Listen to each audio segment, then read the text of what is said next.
Bonjour, bienvenue sur ma chaîne Vendredi Tarot, Namasté. Eh bien, je suis ravie de partager avec vous cette nouvelle guidance sentimentale pour le Sagittaire au mois d'avril. Alors, Sagittaire, qu'il s'agisse de votre signe solaire, de votre ascendant, de votre signe lunaire, vénusien ou d'un amas planétaire, ce tirage peut vous parler. J'ai relevé dans la guidance générale pour avril 2 cartes de l'oracle Béline original, ici que je vous montre avec la version de Gabriel Sanchez.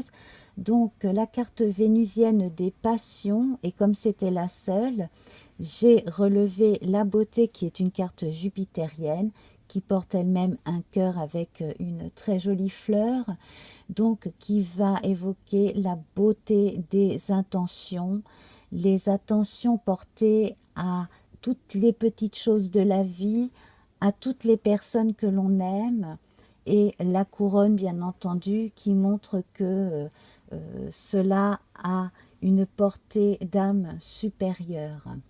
Et les passions ici, eh bien, avec la beauté, ça peut évoquer aussi bien la passion amoureuse que la passion pour un travail que l'on aime en particulier, les arts en général. Donc nous allons voir avec le grand oracle de l'amour ce qu'il en est pour la vie des couples et des célibataires, et ce qui peut rentrer en ligne de compte également du reste de la société, là pour le coup, dans vos vies sentimentales. Alors, on va passer de 4 en 4. Donc, nous avons la fidélité, donc la fidélité à soi-même sans se laisser étouffer par les autres, de façon générale, ne pas se perdre dans la passion amoureuse, rester soi-même toujours. Et puis, avec ce cœur ici, et ce qui ressemble à des feuilles de chèvrefeuille, mais qui peut évoquer aussi le liseron. Alors, côté chèvrefeuille, rose et chèvrefeuille ont fait référence à Tristan et Iseux, quand ils partent dans l'autre monde, quand on les a enterrés, on les a mis côte à côte, et sur leur tombe ont poussé un rosier et un chèvrefeuille qui se sont ensuite enlacés. Donc là, on parle d'amour romantique, d'amour véritable, de vraie passion amoureuse. Dans le cas d'un liseron, là, c'est le végétal qui étouffe le rosier et qui donc pompe l'énergie de l'autre. Donc, faire la part des choses entre ce qui est véritablement durable et qui peut toujours vous stimuler tous les deux et vous faire avancer, et les moments où il y en a un des deux qui demande peut-être un petit peu trop à l'autre d'être présent, un peu trop d'attention, ou trop de ceci, trop de cela. Voilà, donc ça, ce serait le seul bémol, côté liseron. 1, 2, 3, 4. Alors, fragilité. Voilà, c'est bien pour cela que je parle de ces deux approches, des deux plantes qui grandissent ensemble. C'est que on doit être là pour aider l'autre en cas de besoin, et surtout pas trop longtemps être un fardeau, bien entendu, mais plutôt regarder ensemble les problèmes et s'engager véritablement à tout faire pour que les choses avancent bien. Alors ici, on a un engagement. Alors là, je vois des fiançailles, des pax, des mariages qui sont décidés ou officialisés au mois d'avril. Là, je vois le 18, ici j'ai le 28, donc il y a un engagement en particulier. Ça pourrait même concerner un contrat, quel qu'il soit, autre que concernant la vie sentimentale, qui pourrait se faire assez rapidement, sous 10 jours. Voilà, à peu près. 1, 2, 3, 4. l'intérêt. Alors, si vous doutez de la sincérité des sentiments d'une personne à votre égard, que vous soyez célibataire ou non, hein, posez-vous bien la question de ce qui est en votre intérêt et en son intérêt sur le plan matériel. On ne peut pas s'engager dans la vie sentimentale à longue durée avec quelqu'un en négligeant la part matérielle, bien entendu, de la vie quotidienne.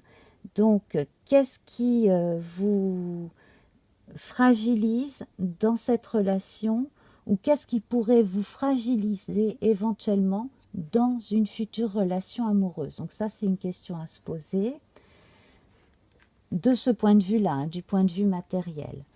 Alors, les espoirs ici sont permis. Vous avez la possibilité d'être plus autonome, que vous soyez célibataire ou en couple, grâce à un contrat de mariage, contrat de travail. J'ai l'impression aussi que pour certaines personnes, avec la fidélité, puisque je pensais au travail, on a l'assurance de garder un emploi longtemps. Donc, même si c'est de plus en plus rare dans notre société aujourd'hui, moi je verrais bien un CDI pour certaines personnes, ce qui faciliterait grandement les choses. Et les projets. Donc à partir de là, on va faire des projets ensemble.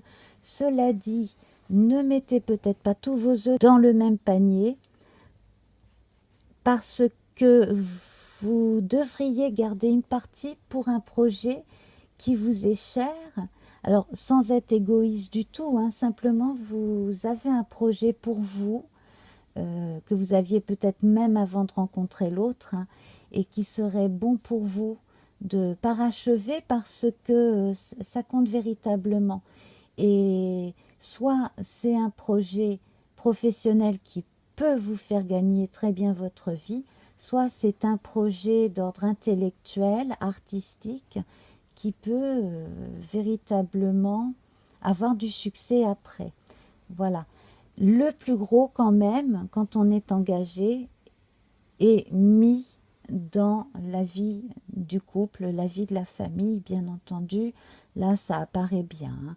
Simplement, soyez bien au clair sur les questions d'argent avec l'autre, ou avec vous-même, hein, si vous êtes célibataire et que vous avez besoin justement de vous autoriser à faire des choses à côté des impératifs de la vie courante. Voilà, cela va vous permettre de vous libérer à la fois la conscience et l'esprit pour être plus créatif. Donc là, vous retrouvez confiance en vous. Également ici, on a un intérêt commun à se faire confiance. Ça va peut-être demander à l'un des deux plus qu'à l'autre le fait de se jeter à corps perdu dans l'histoire sans avoir l'assurance que tout fonctionne. Mais ça, bon, c'est la vie, hein, vous me direz, c'est tout à fait logique. Et puis la sincérité ici, c'est ce qu'il y a de plus important. Donc, si par le passé, il y a des choses qui vous avaient fait perdre confiance en vous, ce n'est pas grave. Le fait de vous libérer de certains schémas, ça va vous renforcer. Mais en plus de ça, en étant sincère avec l'autre, en disant que bon, vous n'êtes pas Wonder Woman ou Superman, voilà, ça va vous faciliter les choses, à vous autant qu'à lui ou à elle. Vous ne pouvez pas tout mener de front seul et l'autre non plus. Donc la sincérité est véritablement ici quelque chose de très important pour que tous les projets amoureux, de vie commune, artistiques, professionnels en général, puissent aboutir. Je vous retrouve après le jingle pour une réponse à votre question secrète.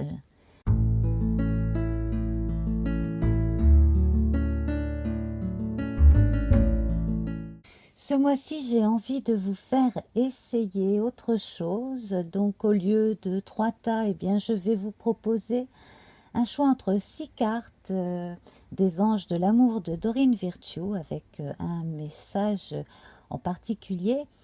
Alors, pensez bien à votre question secrète et vous pouvez tirer bien entendu n'importe laquelle de ces cartes, qu'il s'agisse d'un de ces beaux coquillages, tous de mer, hein, et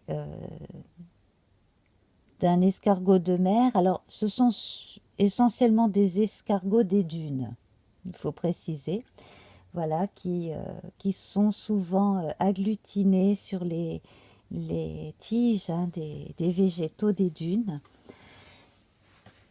et que j'aime bien ramasser, voilà, quand j'ai l'opportunité d'aller au bord de la mer. Alors, si vous avez envie de prendre une autre carte pour une autre question qui vous intéresse aussi hein, sur le plan amoureux, sentimental, ou alors si vous avez une question pour une personne de très proche, pour qui vous vous inquiétez, pourquoi pas. Bon, voilà, vous pourrez en prendre une deuxième. Hein. Voilà, mais surtout, pensez bien à votre question secrète concernant vos amours. Alors, je vais tout de suite vous laisser choisir. Donc, vous pouvez regarder sous la vidéo le minutage. Et donc, dans un instant, je vais commencer avec le premier coquillage. Premier coquillage blanc strié. Nous avons « Libérez-vous ». Il est temps de reprendre le contrôle de votre vie. Voilà la première réponse.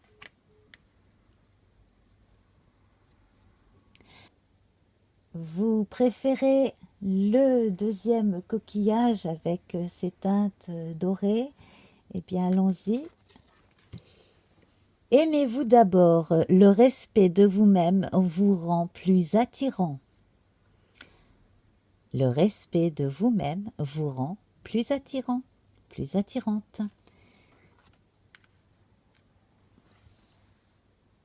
Vous avez choisi le coquillage gris. Espièglerie.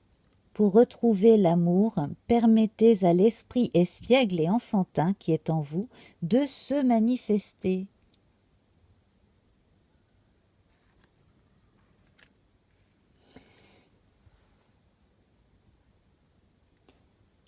Carte numéro 4 avec le bel escargot blanc. Réconciliation. Une personne du passé revient dans votre vie.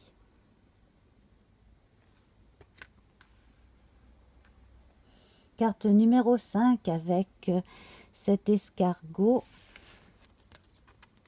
brun clair. Exprimez votre amour, lancez-vous, faites le premier pas.